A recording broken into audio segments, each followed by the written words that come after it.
మెదడులోని న్యూరాన్ కణాలలో ఏ అంటే ప్రాణశక్తి, కణ పదార్థం మరియు బి అంటే ప్రాథమిక మనస్సు ఉంటాయి.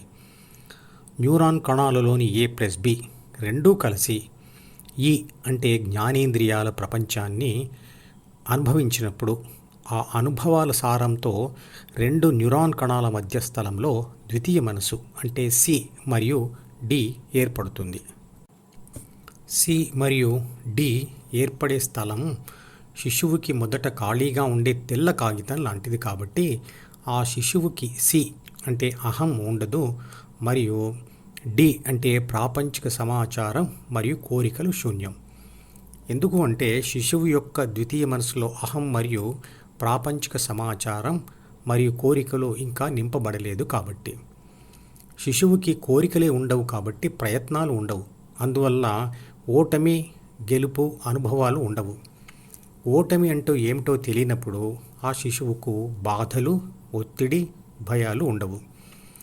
కాబట్టి కేంద్రీకరణ, గ్రహణ శక్తులు, స్పష్టత, స్వచ్ఛత, నిశ్చలత, నిర్భయత్వం అనేవి యోగికి ఉన్నట్లుగానే ఉంటాయి. ఆ శిశువు చుట్టూ ఉండేవారి ప్రేమ, సంరక్షణలో నిర్భయంగా ఉంటాడు. ఆ శిశువుకి గతం బాధలు, భవిష్యత్తు భయాలు ఉండవు. ఆ స్థితిలో శిశువు ప్రపంచాన్ని ఎదుర్కొంటూ, అనుభవిస్తూ, తెలుసుకుంటూ ద్వితీయ మనసులో ప్రాపంచిక విషయాలను రాసుకుంటూ ఉంటుంది. ఆ సమాచారంను విశ్లేషించి కోరికలు తయారు చేసుకుంటూ ఉంటుంది. అలా ద్వితీయ మనసు పెరుగుతూ ఉంటుంది. ద్వితీయ మనసు అలా నింపబడుతున్నప్పుడు AB అంటే కంట్రోలర్ ద్వితీయ మనసులోని అహంను పొంది ABCగా అంటే ప్రాపంచిక ఆత్మగా మారుతుంది. అప్పుడు అది ద్వితీయ మనసులోని ప్రపంచ సమాచారాన్ని చదివి విశ్లేషించి కోరికలను సృష్టించి డీలో రాసి వాటి ద్వారా ఈ అంటే జ్ఞానేంద్రియాల ద్వారా ప్రాపంచిక అనుభవాలను పొందుతుంది. శిశువు పెరుగుతూ చేసే పనులలో ప్రకృతి సహకారం లేక చాలాసార్లు ఓడిపోతే భయపడి లేదా బాధపడి తర్వాత ఏదైనా చేయాలంటే ఓడిపోతానేమో అనే ఒత్తిడి మరియు భయం కలుగుతుంది. ఆత్మ న్యూనతా భావం పెరుగుతుంది. ఈ గతంలోని బాధలు, భవిష్యత్తు భయాలే శిశువు యొక్క సంపూర్ణ బలానికి అడ్డుగా నిలుస్తాయి. నమ్మకాన్ని, ఆత్మవిశ్వాసాన్ని తగ్గిస్తాయి. అంటే అవి చేయబోయే పనులకు స్పీడ్ బ్రేకర్స్గా నిలుస్తాయి. అవే వ్యక్తిత్వ లోపాలను సృష్టించేవి. అదే వరుస గెలుపులు కలుగుతూ ఉంటే ఆ శిశువుకి ఆత్మ న్యూనతాభావం మొదట ఆత్మవిశ్వాసంగా మారి అంతటితో ఆగక పెరిగి అహంకారం అవుతుంది. అహంకారిని లోకం మెచ్చదు. వాడికి వ్యతిరేకంగా ఉన్న శక్తులన్నీ ఏకమై వాడిని అణుస్తాయి. అహంకారి ఎంత ఎత్తు మీద నుండి పడితే వాడికి అంత పెద్ద దెబ్బ తప్పదు.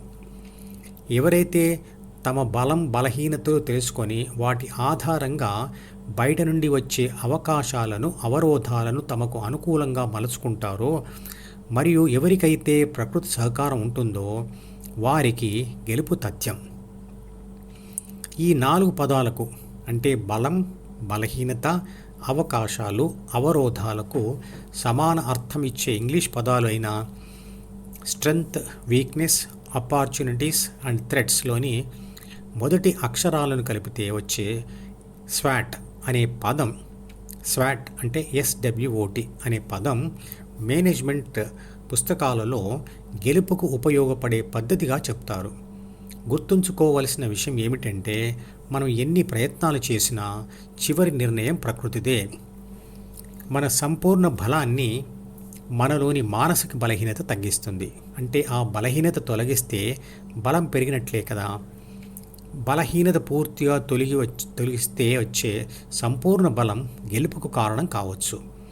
చదువుకునే పిల్లలు ప్రపంచంలో గెలవాలన్నా, పెద్దల ఆత్మ న్యూనతాభావం పోవాలన్నా, లేదా అహంకారం తగ్గాలన్నా, పూర్ణ శాంతి కావాలన్నా గెలుపును అడ్డుకునే ద్వితీయ మనసులోని బలహీనతలను శూన్యం చేయాలి మరియు గెలుపుకు తోడ్పడే బలాన్ని పెంచే క్వాలిటీస్ను మనసులో వృద్ధి చేయాలి. అది ఎలా చేయాలంటే గెలుపుకు ఉపయోగపడేవి లేదా అడ్డుపడేవి మనసులోని గతంలో ఏర్పరచుకున్న భావాలు, భావోద్వేగాలు. అలా మనసులో గట్టిపడి బలమైన అలవాట్లుగా మారిన భావాల్ని మరియు భావోద్వేగాలని గెలుపుకు అనుకూలంగా ఎలా మార్చడం?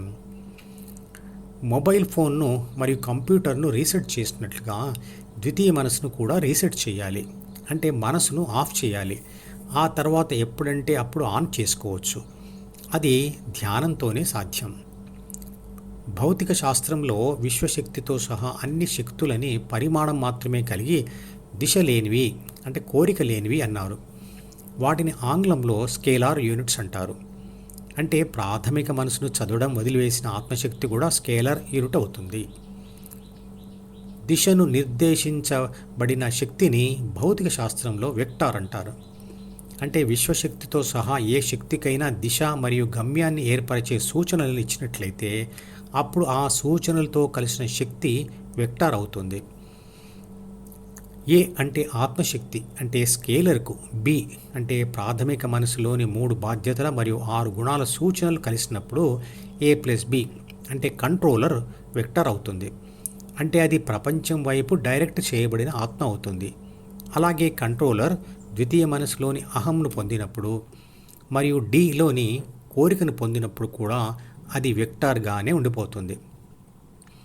వెక్టార్గా మారిన ఆత్మశక్తి వలననే శరీరంతో చేసే అన్ని ప్రాపంచిక పనులు జరుగుతాయి. దిశానిర్దేశం చేయని ఆత్మశక్తి లేదా ఏ శక్తి అయినా స్విచ్ వద్ద వెయిట్ చేస్తున్న విద్యుత్ శక్తిలా నిర్లిప్తంగా ఉంటుంది. ఈ మధుపదం యూట్యూబ్ ఛానల్ వీడియోని సబ్స్క్రైబ్ చేసి గంట గుర్తును నొక్కి ఆల్ని సెలెక్ట్ చేసి ప్రతిరోజు యూట్యూబ్ ఓపెన్ చేసి అడుగున ఉన్న సబ్స్క్రిప్షన్ బటన్ నొక్కితే అన్ని లేటెస్ట్ వీడియోలు చూడవచ్చు.